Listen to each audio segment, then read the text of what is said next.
टेहड़ी बजरंगबली करे दीदी कानो थैंक यू। আমরা অনেকেই হয়তো শুনেছি মহাকুম্ভ মেলার কথা, যেটি 12 বছরে একবার সম্পন্ন হয়। এই মহাকুম্ভ মেলা মূলত 4টি জায়গায় অনুষ্ঠিত হয়। 1 হরিদ্বার, 2 উজ্জৈন, 3 প্রয়াগরাজ, 4 নাসিক। 2013 সালে এই মেলাটি শেষবারের মতো সম্পন্ন হয়েছিল প্রয়াগরাজ শহরে। 12 বছর পর 2025 সালেও এই মেলাটি সম্পন্ন হবে প্রয়াগরাজ শহরে। আজকের ভিডিওর মাধ্যমে আমি আপনাদেরকে বলবো, কুম্ভ মেলা যদি আপনারা ঘুরতে আসেন প্রয়াগরাজের আর কোথায় কোথায় আপনারা সাইট সিন করতে পারেন। এখন সময় বিকেল 3টে বেজে 30 মিনিট। সেবাস্ট্রাম থেকে আমরা লাঞ্চ করে একটু ফ্রেশ হয়ে নিয়ে আবার কিন্তু সাইট সিনের উদ্দেশ্যে বেরিয়ে পড়েছি। তো আজকে আমাদেরকে ঘোরাবেন আমাদের এই দাদা। তো চলুন দেখি কোথায় কোথায় সাইট সিন করা যায় এই প্রয়াগরাজে, সবকিছু আপনাদের সাথে শেয়ার করব। চলুন দেখতে থাকুন। আমাদের আজকের সাইট সিনের প্রথম গন্তব্য আনন্দ ভবন, আর আমরা কিন্তু সেখানে পৌঁছে গেছি। তো টিকিট কেটে নিয়েছি। টিকিটের মূল্য মানে 2টো ফ্লোর আছে এখানে, একটা ফার্স্ট ফ্লোর একটা গ্রাউন্ড ফ্লোর। যদি তোমরা শুধু ফার্স্ট ফ্লোরে যেতে চাও, ফার্স্ট ফ্লোরেও মিউজিয়াম আছে, আর গ্রাউন্ড ফ্লোরেও মিউজিয়াম আছে। যদি তোমরা গ্রাউন্ড ফ্লোরে শুধু টিকিট নিতে চাও 30 রুপিস পড়বে, আর গ্রাউন্ড আর ফার্স্ট মিলিয়ে 100 টাকা পড়বে। এই জায়গাটি হলো মূলত ইন্দিরা গান্ধীর বার্থ প্লেস। এখানে আপনারা আসলে দেখতে পাবেন ইন্দিরা গান্ধীর অনেক ছবি রয়েছে। তাছাড়াও গান্ধী পরিবারের বিভিন্ন রুম এখানে প্রিজার্ভ করে রাখা রয়েছে। চলুন তাহলে আমি আপনাদেরকে এই জায়গাটি খুব ভালো করে ঘুরে দেখাই।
আমাদের প্রথম sightseeing Indira Gandhi birth place and museum, এটা ঘোরা হয়ে গেছে। এবার আমরা এগিয়ে যাব আমাদের নেক্সট গন্তব্যের দিকে। চলো যাওয়া যাক। এবারে আমি এসে পৌঁছে গেছি এখানকার একটি মন্দিরে, যেখানে সুন্দর একটি রাধা কৃষ্ণের মূর্তি আছে।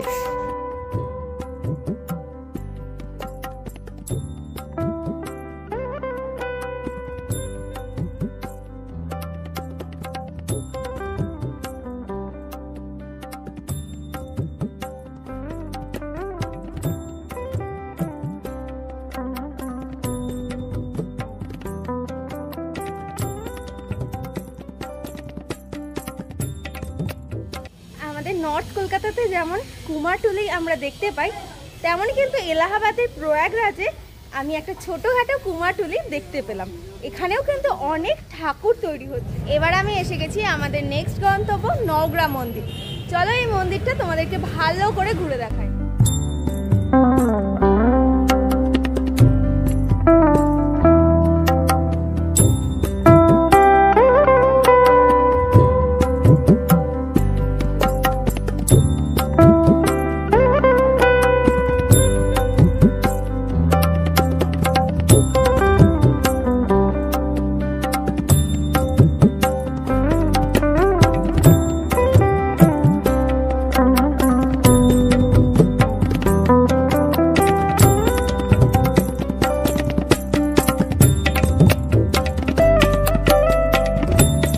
এখন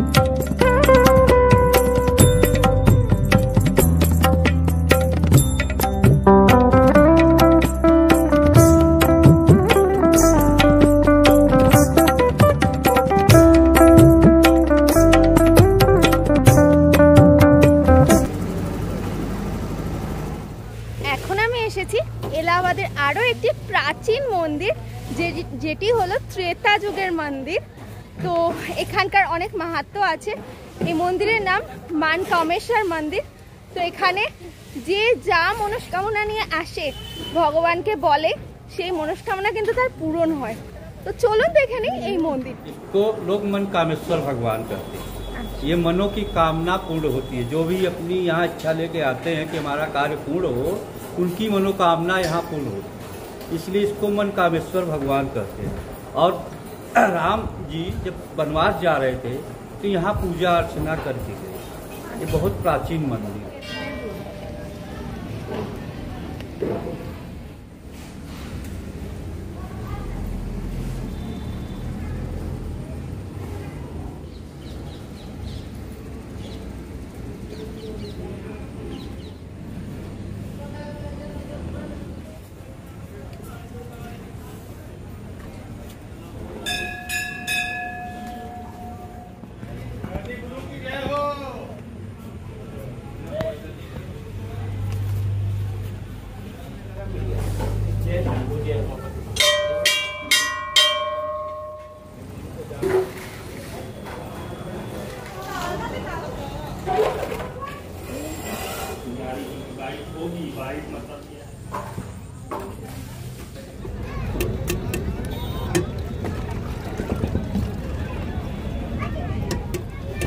এলাহাবাদের ফুচকা খাচ্ছি, ভালো খেতে, 10 টাকার 5টা। এখানে কলকাতার মতো আলু দিয়ে ফুচকা বানানো হয় না, ঘুগনি দিয়ে ফুচকা বানানো হয়। এলাহাবাদে আসলে ফুচকা কিন্তু ট্রাই করা মাস্ট। আমি যাচ্ছিলাম বড়ে হনুমান মন্দিরের দিকে। তো যাওয়ার পথে প্রসাদ পেলাম, এটা হলো হালুয়া, বেশ ভালো। আমরা যাচ্ছিলাম বড়ে হনুমান মন্দিরের দিকে, যাওয়ার পথে চোখে পড়লো একটা জায়গায় যে প্রসাদ বিতরণ করা হচ্ছে। এখানকার প্রচুর মানুষকে এই প্রসাদ দেওয়া হচ্ছে, সেই জিনিসটা আরো বেশি ভালো লাগলো।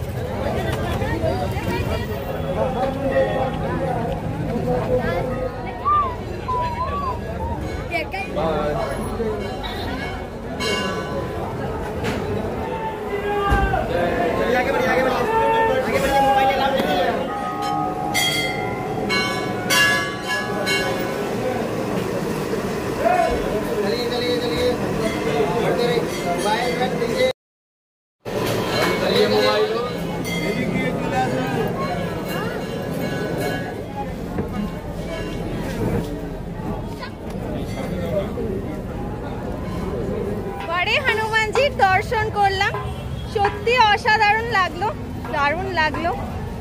অনেক ভিড়, অনেক লাইন ছিল, বাট বেশিক্ষণ লাগেনি, কিন্তু মানে ওই 15 থেকে 20 মিনিট সময় লেগেছে, তার মধ্যে দর্শন হয়ে গেছে। সত্যি খুব ভালো লেগেছে। এবার আমরা যাব আরতি দেখতে।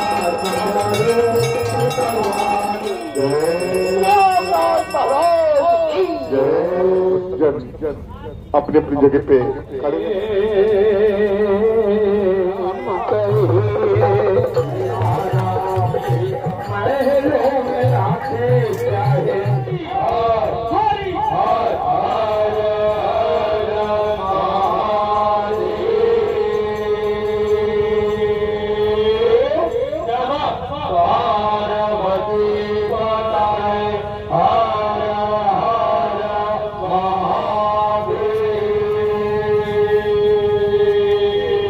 এবারে আমরা এসে পৌঁছে গেলাম আদি শঙ্করাচার্য টেম্পলে।